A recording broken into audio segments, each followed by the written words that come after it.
Bismillahirrahmanirrahim. Assalamualaikum warahmatullahi wabarakatuh.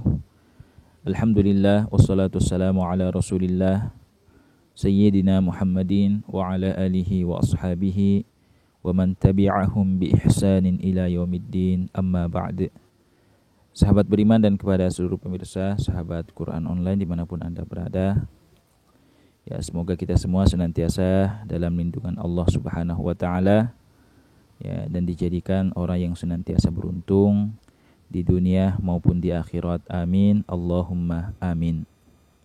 Insyaallah pada video kali ini kembali lagi kami ingin bacakan sebuah pertanyaan yang masuk kepada, ya, admin Quran Online.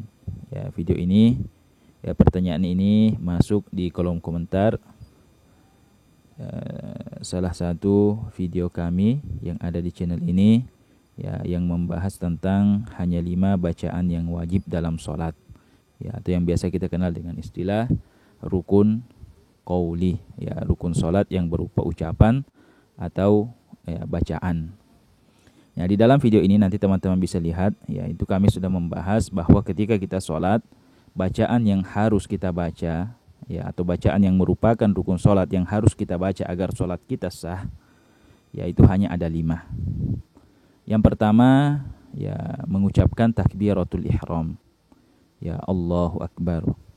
Ya, kemudian yang kedua, bacaan surah Al-Fatihah setiap rakaat. Ya, kalau salatnya 2 rakaat berarti 2 kali kita juga membaca surah Al-Fatihah, yaitu setiap kali kita berdiri.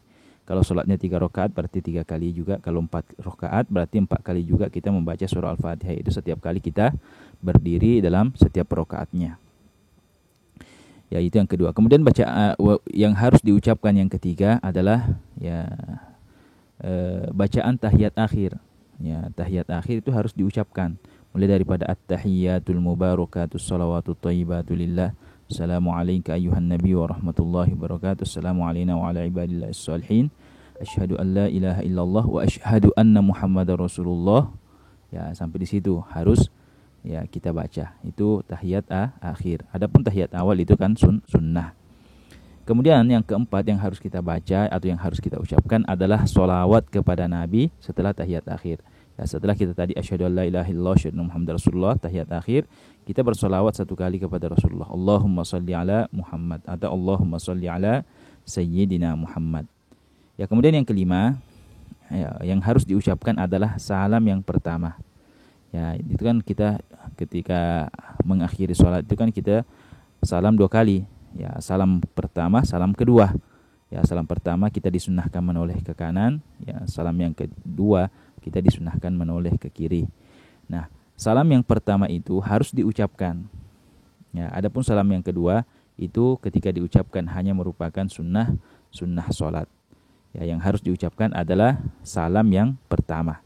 Ya, jadi apabila yang 5 tadi sudah kita ucapkan dalam sholat, sudah kita baca dalam sholat takbiratul ihram, surah Al-Fatihah, bacaan tahiyat akhir, sholawat kepada Nabi setelah tahiyat akhir, dan salam yang pertama, ya, maka meskipun kita tidak lagi membaca bacaan-bacaan yang lainnya, sholat kita sudah sah. Ya, kemudian, ya, silahkan lihat di layar pertanyaannya.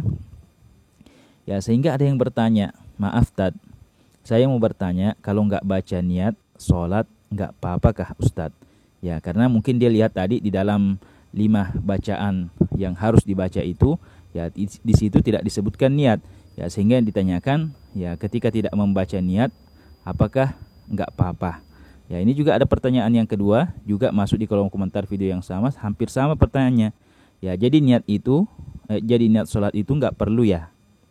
Ya, jadi kepada saudara dan saudari yang bertanya, itu kan kita sudah sebutkan dalam beberapa video sebelumnya bahwa rukun sholat itu kan dikelompokkan menjadi 3. Ya, dikelompokkan menjadi 3. Ada rukun sholat yang berupa perbuatan, ya, seperti berdiri dalam sholat fardu bagi orang yang mampu. Ya, itu rukun sholat berupa perbuatan.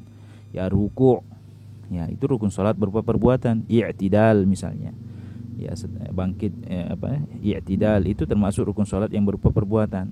Sujud, ya, itu rukun sholat berupa perbuatan. Duduk di antara 2 sujud, duduk tahiyat akhir, ya, itu termasuk, ya, rukun sholat yang berupa perbuatan. Ya, kemudian yang kedua, ada rukun salat yang berupa ucapan, ya itu tadi yang kita sebutkan yang 5 itu. Takbir ihram, surah Fatihah, bacaan tahiyat akhir, sholawat setelah tahiyat akhir, dan yang kelima bacaan salam yang pertama. Itu rukun salat yang berupa bacaan. Ya, kemudian kelompok yang ketiga ada rukun salat yang berupa lintasan hati atau yang biasa dikenal dengan istilah rukun qalbi. Rukun salat yang ya berupa lintasan hati, yaitu niat ya saat takbiratul ihram. Ya, jadi niat itu yaitu tidak masuk kategori rukun qauli, ya tidak masuk kategori rukun salat yang berupa ucapan. Akan tetapi niat itu masuk kategori yang ketiga tadi, yaitu rukun salat yang dilintaskan di dalam hati. Kapan dilintaskannya? Ketika kita takbiratul ihram. Ya, jadi niat salat yang wajib itu adalah atau niat salat yang merupakan rukun salat adalah niat salat yang dilintaskan di dalam hati yang berbarengan dengan pengucapan takbiratul ihram. Ketika kita mengucapkan Allahu Akbar, ketika kita takbiratul ihram, disitulah kita melintaskan niat di dalam hati. Misalnya kita ingin sholat zuhur, usalli fardhu zuhri, atau saya niat sholat fardu zuhur. Ya, atau kita sholat maghrib, usalli fardhul maghribi. Ya, cukup dilintaskan di dalam hati. Ya, dengan bahasa apa saja.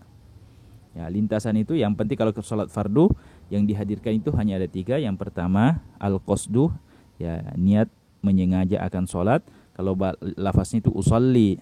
Ya, kemudian yang kedua ya menyebut jenis sholatnya, at-ta'yin, menentukan jenis sholat apa. Ya, kalau sholat fardu apakah sholat zuhur, sholat asar, sholat maghrib, sholat isya. Ya, kemudian yang ketiga menyebut kefarduannya.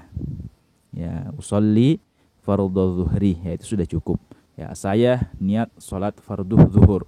Ya, itu dilintaskan di dalam hati berbarengan dengan pengucapan takbiratul ihram. Adapun mengucapkan niat atau melafazkan niat sebelum takbiratul ihram itu bukanlah merupakan rukun salat. Ya, itu hanya merupakan anjuran atau disunnahkan di dalam mazhab kita Imam Syafi'i untuk memantapkan niat di dalam hati saat kita takbiratul ihram nanti. Ya, jadi niat yang merupakan rukun salat adalah niat di dalam hati, ya, lintasan niat di dalam hati yang berbarengan dengan pengucapan takbiratul ihram.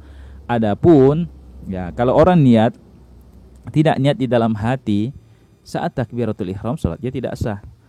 Ya, karena niat di dalam hati itu merupakan rukun salat. Ya, adapun melafazkan niat sebelum takbiratul ihram itu tidak termasuk rukun salat, itu hanya sunnah. Ya, jadi lintasan niat di dalam hati itu yang wajib, yang merupakan rukun salat. Adapun melafalkannya sebelum takbiratul ihram itu tidak termasuk rukun salat, itu hanya masuk sunnah. Ya, termasuk sunnah-sunnahnya salat dalam mazhab kita Imam Syafi'i. Ya, jadi kepada saudara dan saudari yang bertanya, ya dua saudara kita ya. Siapa namanya ini? Ipang Alam Tampan. Kemudian yang kedua ini Rosusah. Ya, jadi kepada saudara dan saudari yang bertanya, ya semoga menyimak video ini. Jika ada yang belum dipahami, silahkan hubungi kami di 0823 4683 0141. Semoga bermanfaat. Lebih dan kurangnya kami mohon maaf. Wassalamualaikum warahmatullahi wabarakatuh.